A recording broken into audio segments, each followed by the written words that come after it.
Embroidery scissors are a must because they cut so precisely, especially with how time-consuming this hobby can be. This small detail makes a huge difference. There are several varieties of embroidery floss, however the most common is DMC, but it's not readily available to everyone, so whatever you have near you is probably going to be the best one for you. It won't make that much of a difference. However, DMC is just a bit more popular. And you are going to need bobbins to put the thread on. This will save you so much time as you won't have to worry about the thread being tangled in the skin that it was in. You can refill them by jotting down the number of the color, and so you just need to keep getting those. But if you don't want to use plastic and be environmentally friendly and also a bit cheaper, you can also use cardboard and just cut 2 slips on the top and it works just the same with no problem. You'll probably end up with a lot of bobbins no matter which you choose, especially if you buy threads. Sometimes you get bobbins with them. They are super convenient, small, and compacted, so they are worth it, and you are going to end up with so much thread because there are so many hues to things that you are going to be thankful for this. Fabric is your canvas, and just like you can paint on different mediums, you can also embroider on different fabrics. The most commonly used are linen, cotton, muslin, and tulle, but you can explore your options and see which one you like best. The only one I wouldn't recommend are the ones used for cross stitch as the holes are large. Embroidery hoops are your steering wheel for embroidery, and they come in different materials. These are wooden ones and they are my personal favorites. They keep everything nice and taut or tight, and overall I just prefer them to plastic. Even if you're embroidering on a shirt, this really helps to stabilize everything. Embroidery needles come in different sizes, but usually the bigger the eye, the bigger the hole. Keep this in mind for smaller projects. You'll want to use the small ones for small details. My personal favorite way to transfer a pattern is with Sulky's Fabri-Solvi. This is a water-soluble paper that you can put through your printer, and I really like this because with my pattern that I've made here, it has so many details that I wanted to make sure that it got into the fabric, and especially with dark fabric, it's really hard to use even a white pencil over it and get all those details, so this really helps. And once I'm done embroidering on top of that, it dissolves with water and it's like magic. So definitely my favorite ways to do it. However, you can also use an iron-on transfer pen. You're going to just transfer on a tracing paper, trace over the pattern, and then flip the paper onto the fabric and iron over it. It's as easy as that. The heat transfers the pen to this works well for white fabric only, and the pen is a bit thick, so do keep that in mind. If you're trying to go for smaller details, it might not be the best option. And of course, you can't go wrong with the good old tracing method with tracing paper.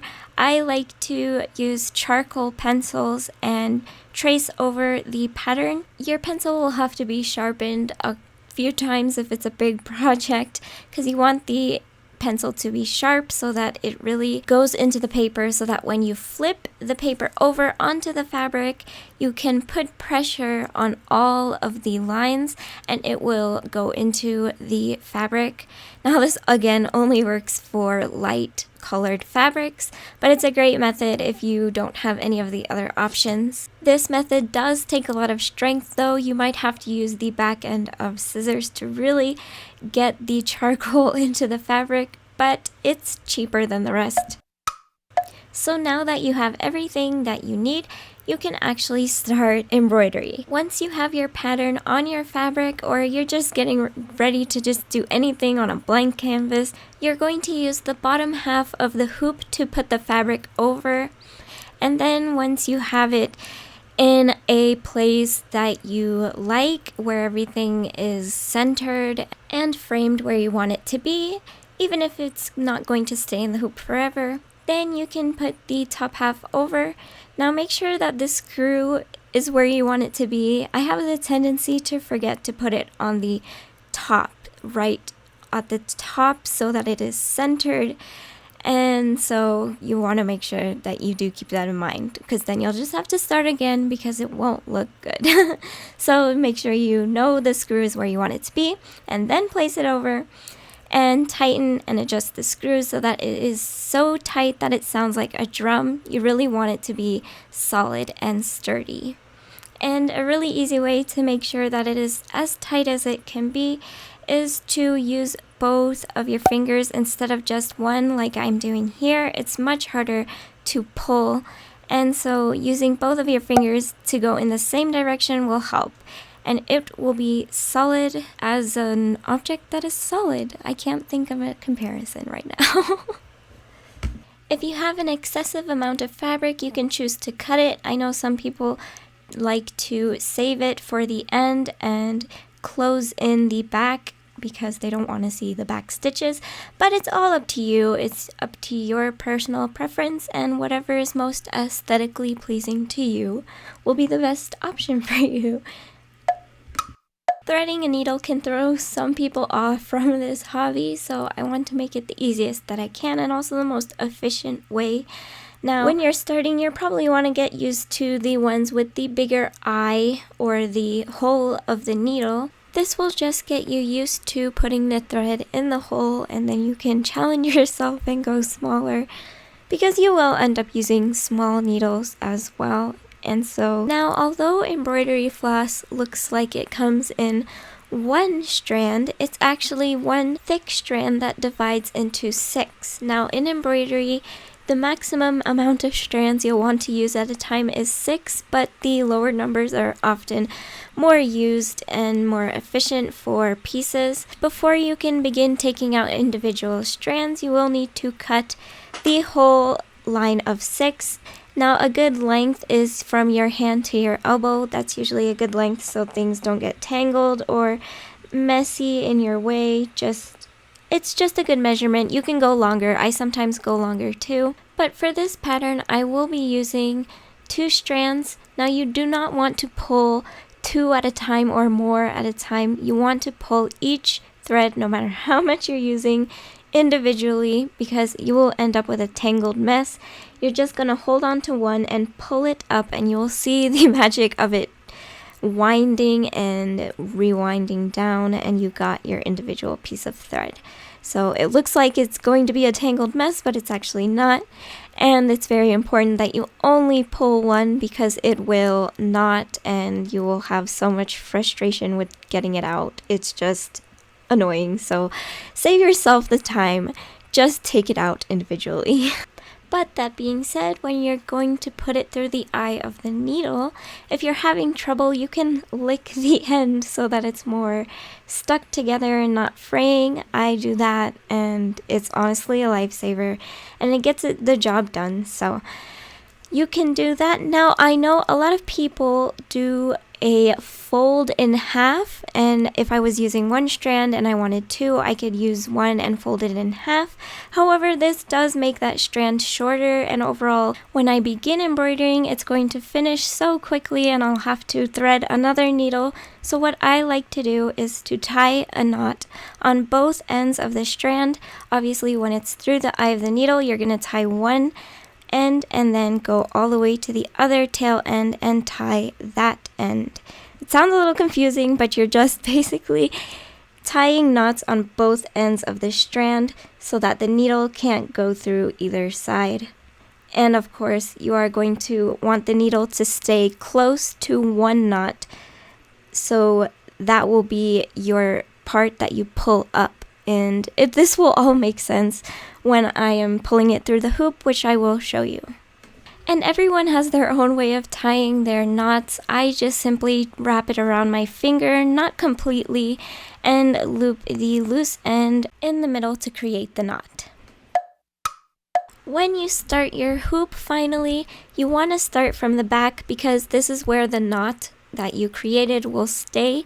So you don't want that to show in front. So always start from the back and begin embroidering. And this technique that I'm using is just called thread painting. Now usually it's done with 1 strand, but for this video I will be doing 2 strands.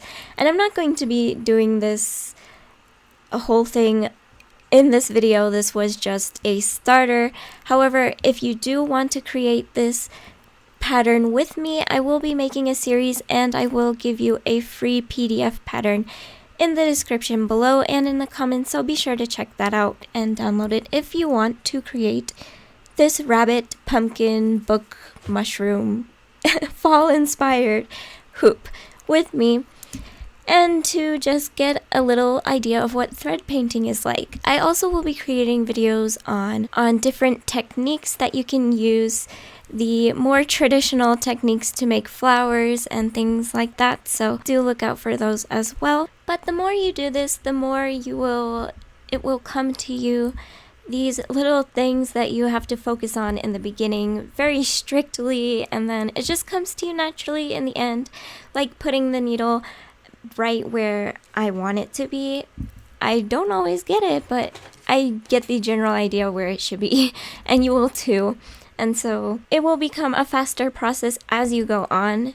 Most of the techniques are easy to remember, and so as you go on, you will be able to use your imagination. So definitely don't worry about being slow in the beginning. Take your time.